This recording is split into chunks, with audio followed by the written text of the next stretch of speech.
Himalaya Quista Pro has superior protein whey. The healthy way to fitness. नमस्कार, मैं हूं राम किंकर सिंह। दिल्ली तक की खास पेशकश में आपका स्वागत है। अपने सहयोगी जगन्नाथ के साथ ये वीडियो आप तक पहुंचा रहा हूं।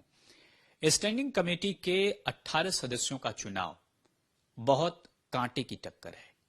कांटे की इसलिए क्योंकि 12 तो जोन से चुन लिए जाएंगे, लेकिन बाकी के 6 के लिए बिसात बीत चुकी है।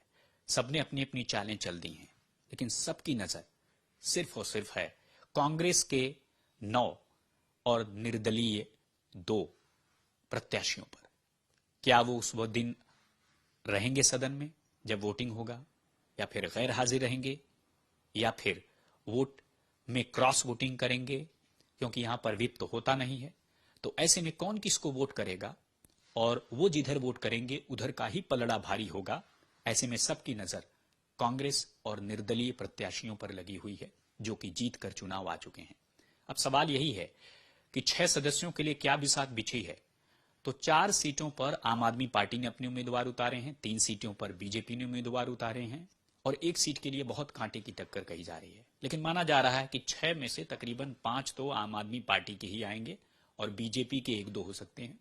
अब ऐसे में खेल अगर होता है तो बाजी कभी भी पलट सकती है, क्योंकि आप जानते हैं राजनीति में और कहा जाता है वॉर में सब कुछ जायज होता है। तो अब चूंकि यहां पर सदस्यता जाती नहीं है, लिहाजा कोई किसी के लिए भी वोट कर सकता है। तो अब देखना यह है कि क्या कांग्रेस आम आदमी पार्टी के लिए वोट करेगी, क्या कांग्रेस बीजेपी के लिए वोट करेगी, या फिर निर्दलीयों को अपनी तरफ कौन खींच पाता है। अब खास बात यही कि आखिर ये जो 6 सदस्य हैं वो चुने कैसे जाते हैं। बहुत ही सिंपल तरीका है। जितना टेक्निकल हो जाऊंगा मैं तो आपको कंफ्यूजन होगा, लिहाजा बहुत आसानी से समझने के लिए आप ये मानिए कि इन 6 सदस्यों का चुनाव हमेशा प्रेफरेंशियल वोट पर होता है, प्राथमिकता के आधार पर वोट होता है। अब वो वोट कितना है, उसका आंकड़ा है 37। अब ये 37 कहां से आया है?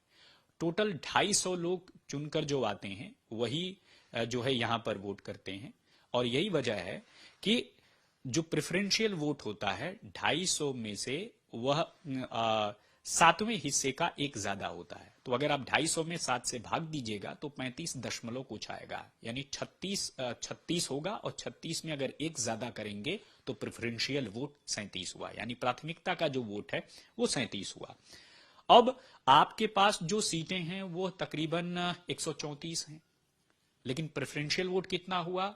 37 में अगर आप 4 का गुना करेंगे 4 सीटों के लिए तो 148 प्रेफरेंशियल वोट हो जाएगा।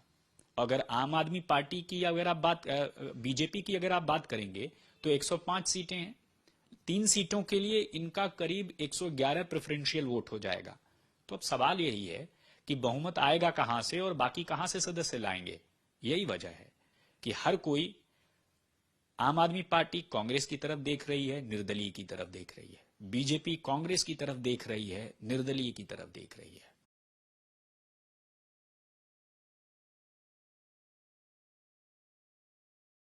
कांग्रेस और निर्दलीय अब क्या फैसला लेते हैं ये देखने वाली बात होगी, और इन सीटों के लिए जो मुकाबला है वो बेहद दिलचस्प होगा, क्योंकि स्टैंडिंग कमेटी का कहा जाता है कि जो कमिश्नर होता है उसे तो एलजी अपॉइंट करता है और वो केंद्र का अधिकारी होता है।